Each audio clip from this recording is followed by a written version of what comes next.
ဒီနေ့ဗီဒီယိုကတော့ဆိုင်ကယ်တွေလိုက်ကြမှာဖြစ်ပါတယ်ဆိုတော့25သိန်းနဲ့ဆိုင်ကယ်ကနေ3,900တန်ဆိုင်ကယ်အထိပေါ့နော်ဆိုင်ကယ်အမျိုးအစားအမျိုးမျိုးလိုက်ကြမှာဖြစ်ပါတယ်ဆိုတော့ကြည့်ရလူတွေလည်းစိတ်ဝင်စားကြလိမ့်မယ်လို့ထင်ပါတယ်ကဲတော့စလိုက်အောင်ကဲအခုဗီဒီယိုမှာပါတဲ့ဆိုင်ကယ်မှန်သမျှရောက်မှာဖြစ်ပါတယ်ဆိုတော့စိတ်ဝင်စားတဲ့ဆိုရင်တော့အခုမှော်ဘီမှာအသစ်ဖွင့်လာတဲ့ကိုမျိုးဝင်း motorcycle showroom မှာတွားရောက်ပြီးတော့စုံစမ်းလို့ရပါတယ်ဆိုတော့ Facebook page ကိုလည်းကျွန်တော် comment မှာဖော်ပြပေးရပါမယ်ပြီးတော့ဖုန်းနံပါတ်ကိုလည်းဒီအောက်မှာဖော်ပြပေးရပါမယ်မန္တလေးမှာလည်းနောက်တစ်ဆိုင်ရှိပါသေးတယ်ဆိုတော့ဗမာလဲဆိုတော့58လမ်းနဲ့110 A ကြားမှာလည်းတစ်ဆိုင်ရှိပါသေးတယ်ဆိုတော့အဲ့မှာလည်းဆိုင်ကယ်ဘောင်းစုံရှိပါသေးတယ်ဆိုတော့အဲ့ဒီဆိုင်ရဲ့ဒီဖုန်းနံပါတ်ကိုလည်းအောက်မှာဖော်ပြပေးရပါမယ်ကဲအဲ့တော့ဆိုင်ကယ်တွေဆက်လိုက်အောင်ကဲအခုဒီဆိုင်ကယ်ကတော့ဈေးအသက်သာဆုံးဆိုင်ကယ်ဖြစ်ပါတယ်ဆိုတော့ဘာဆိုင်ကယ်လဲဆိုတော့ New Power CZI 125ဖြစ်ပါတယ်ဆိုတော့ဒီဆိုင်ကယ် brand new ဖြစ်ပါတယ်ဆိုတော့ brand new ကို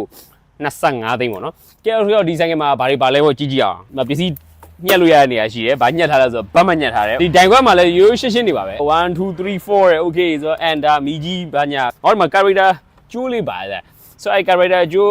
းပါတော့ဒီကောင်က character ဘိန်းပေါ့နော်။ okay ထားလိုက်တော့ကဲတော့ဒီမှာတော့သူတော့ဒီမှာတော့ပေါက်ရှိရဒီကဖွင့်လိုက်မယ်ဆိုရင်အသက်နဲ့တော့နည်းနည်းရတယ်။ဒါ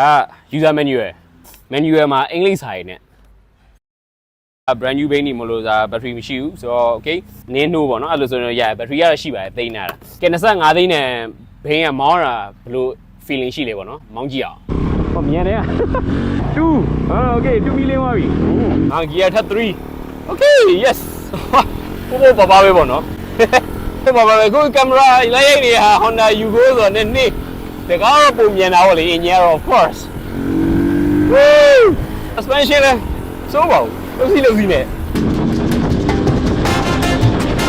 ကဲခုနကတော့ဈေးအသက်တာဆုံးဆိုင်ကစတာတဖြည်းဖြည်းတက်လာပါပြီဘယ်လောက်တက်သွားလဲဆိုတော့နည်းနည်းပါပဲဘယ်လောက်မှမရှိပါဘူး28သိန်းခွဲဆိုဒီဆိုင်ကလည်း brand new ဖြစ်ပါတယ်နော် Mayflower Wave 110ဖြစ်ပါတယ် Wave 110ဆိုတော့တကယ် Honda ပုံစံအတိုင်းပဲပေါ့နော်ဒါတော့ gear ရင်းနဲ့ပေါ့နော် gear နဲ့မဟုတ်ဘဲနဲ့ auto bane တွေလည်းရှိပါသေးတယ်ကဲဈေးတွေကပိုကြီးလာပါပြီဆိုတော့ဒီဘိန်းကတော့2020 Yamaha NVX ဖြစ်ပါတယ်ဈေးကတော့86သိန်းဖြစ်ပါတယ်အဲ့ကျွန်တော်ကြည့်ရအရင်မှာ Aerox ပုံစံနဲ့တော်တော်တူတယ်ပေါ့နော်ကဲထားပါတော့ကဲဒါတော့ NVX ကဲခုနဘိန်းတွေကတော့ manual ကြီးပေါ့နော် gear ကြီးချင်းရတယ်ဒီကောင်ကတော့ auto ပဲဆိုတော့ပြောရင် N ပိုင်းလည်းမ1 2 3ဘာမှမပါဘူးစနိုးမယ်လီဗာဆွဲမယ်တန်ပေါင်းမယ်360ကနေ380အတွင်းဘာဆိုင်ကယ်ရှိမလဲဆိုတော့360နဲ့ဘာရမလဲဆိုတော့ဒီဆိုင်ကယ်ရှိပါတယ်ဆိုတော့2018 KTM RC 200ဖြစ်ပါတယ်ပြည်တွင်းမှာတော့တကယ်ဆိုင်ကယ်တင်တန်းသွားအဲ့တုန်းကဒီဘိန်းပဲဖြစ်ပါတယ်ဒါပေမဲ့အဲ့ဒါတော့အင်ဂျင်390ပေါ့နော်ဒီကောင်ကတော့200ပိုပေါ့တယ်ပို့ပြီးတော့ nimble ဖြစ်တယ်အတင်မှာချိုးကွေးတွေပို့ပြီးတော့စော့လို့ကောင်းတယ်ဒီဆိုင်ကယ်မှာကျွန်တော်အကြိုက်ဆုံးကတော့ဒီနောက်ခုံပဲဘာဖြစ်လို့ဆိုတော့နောက်ခုံကြီးကလုံးဝ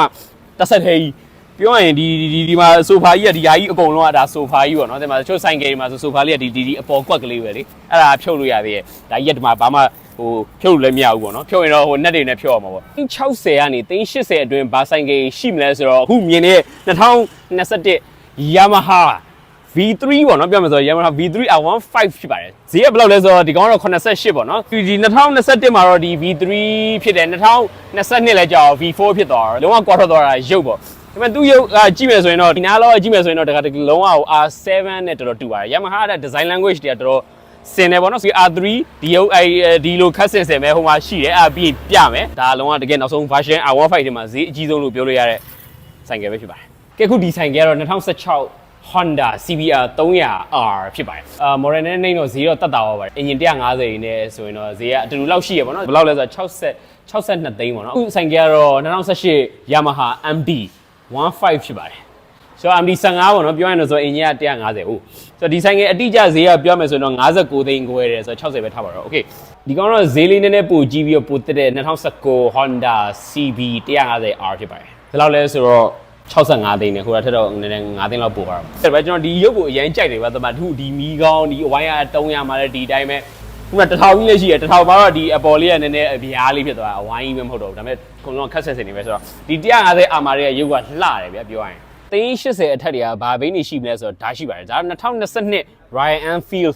650 GT ဖြစ်ပါတယ်ဆိုတော့ဒီကောင်က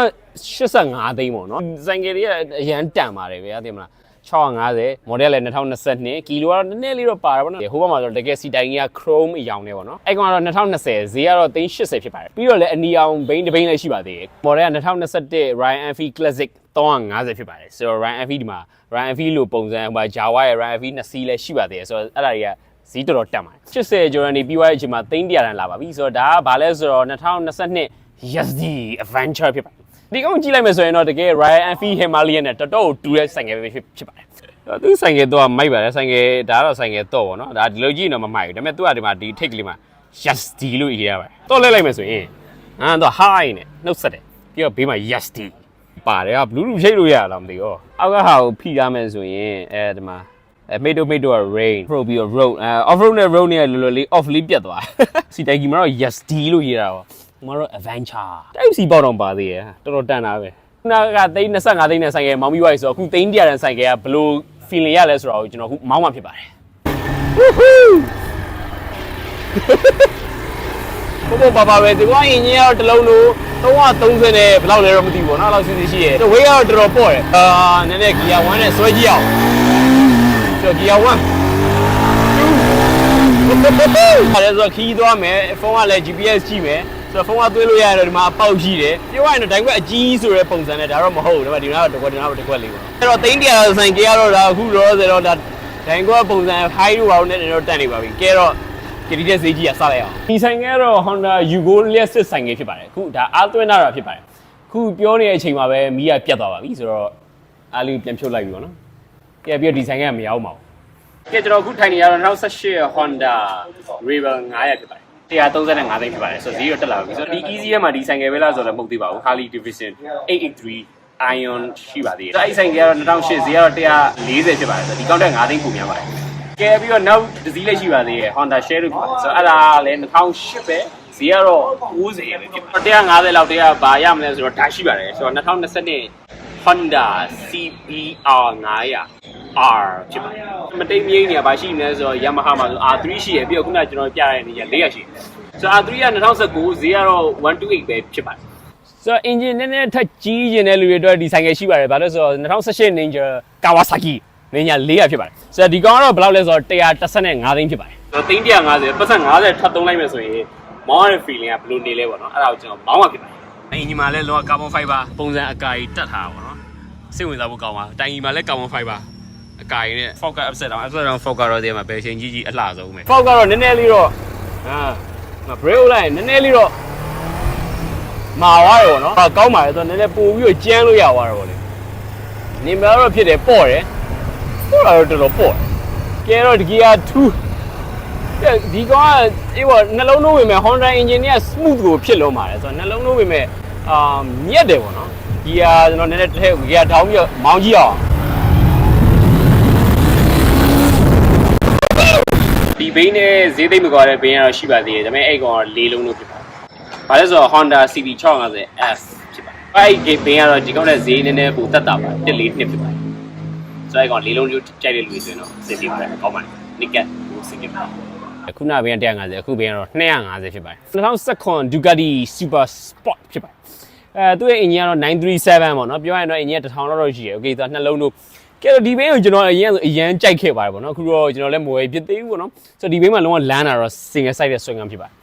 ်ပြီးတော့ဒီကောင်ကပုံစံတော့ racing bike ပုံစံပဲပြည့်တော့တိတ်မကုန်းအောင်ဘာဖြစ်လို့လဲဆိုတော့ပြောမယ်ဆိုရင်တော့ naked bike တွေဆိုရင်တော့ဒီမှာ handle and gram ပါတယ်racing တွေဆိုရင်တော့ clip on လေးပေါ့နော်ဟို shop မှာ clip လေးဆိုတာဒီကောင်ကသူ့ clip ဆောင်က clip ဘယ်လိုပြောမလဲထပ်မြင့်သွားသေးအပေါ်3-4လက်မလောက်ထပ်မြင့်သွားသေးဆိုတော့ဒီကောင်လုံးဝမကုန်းအောင်ဆိုတော့သူရဲ့ international မှာဆိုရင်တော့သူငယ်ဆိုင်ကယ်မျိုးစားပြန်ပြဘာလဲဆိုတော့ Honda CBR 650R လေဒီဘဲကအဲ့လိုမျိုးပုံစံဖြစ်ပါတယ်တိတ်မကုန်းအောင် sporty လေးဖြစ်တယ်350တန်မောင်းပြီးသွားဆိုတော့350တန်ရောမောင်းရတာဘယ်လိုအနေထားရှိလဲပေါ့နော်ဆိုတော့မောင်းမှဖြစ်ပါတယ်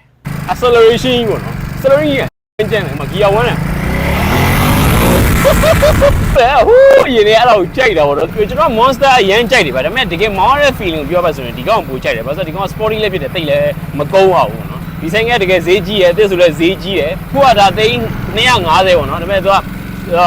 ဈေးပေးကြီးလို့တော့ပြောပါရဲဆိုတော့ဈေးပေးကြီးလို့အဆင်ပြေရင်တော့ရောင်းမှာပေါ့နော်250အောက်နဲ့ပဲရောင်းမှာဆိုတော့ဒီအရန်တန်တယ်ဗျာဒီမှာဒီ2019သူ့ရဲ့ engine ကြီးတွေပေါ့နော်သူ့ရဲ့ engine performance ကအရန်ကျန်တယ်ခုဆိုရင်တော့ gear 2ပေါ့နော်နဲ့ဆွဲလာအောင်ကဲတော့ဒီဘင်းကတော့ဈေးပုတ်ကြီးရောပါပြီဘယ်လောက်လဲဆိုတော့285သိန်းဟိုဘင်းထက်သိန်းစိတ်လောက်ပိုများပါတယ်2018 Honda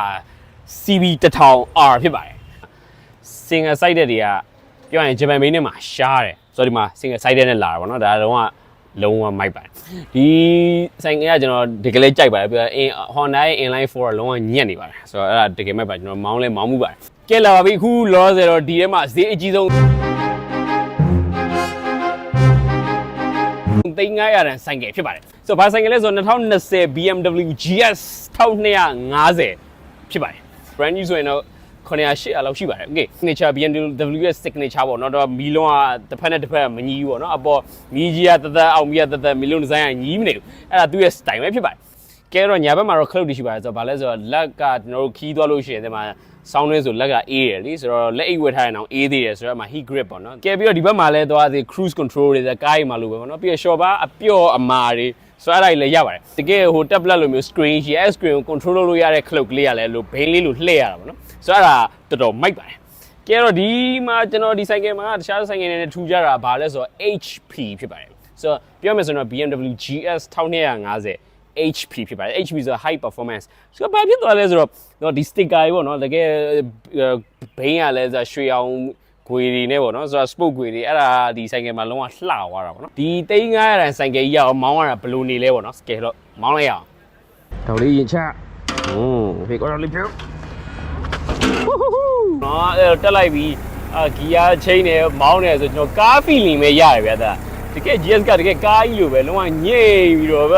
ဒီပါစောင့်ဆွဲရင်လည်းဒါရမ်းမြန်တဲ့ဘိန်းပေါ့နော်အခုတော့ဆိုတော့တကယ်ကားကြီးလိုပဲမောင်းရတာတကယ်ညိပဲအစီပဲဆိုတော့ကျွန်တော်ဘိန်းတိုင်းလိုမောင်းမှုတယ်အဲ့ဒီ GS လောက်ဘယ်ဟာမှမညိလို့ပဲပြောရမှာပဲဒါအဲ့ဒါအရန်ဟို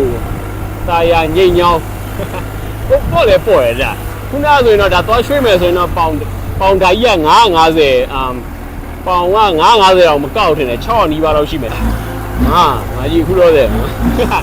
သူနဲ့ဆွဲပြမယ်ပေါ့နော် Reliant ထိအခုတော့ Reliant တော့အခုတော့8 9ရောက်သွားပြီဆိုတော့ကဲဆွဲလို့ရပြီတီတူ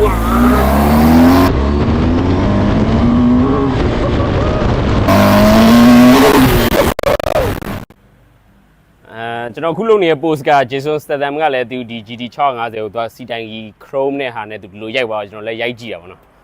သူမတူတော့မသိဘူးတော့ဆိုင်ကယ်တွေ25သိန်းတန်လေး3900တန်ဒီဆိုင်ကယ်အမျိုးအစားအများကြီးကိုကြည့်ပြလိုက်လို့ထင်ပါတယ်ကဲတော့စိတ်ဝင်စားရဆိုရင်တော့ကဲခုရဒီမော်ဘီယာကိုမျိုးဝင်း motorcycle showroom ကိုလာရောက်ပြီးတော့လေ့လာလိုက်ပါတော့ဗောနော်ကဲတော့ဗီဒီယိုအဆုံးထိကြည့်ပြီးလို့လည်းအများကြီးကျေးဇူးတင်ပါတယ်ကဲတော့ဒါပဲတက်တာ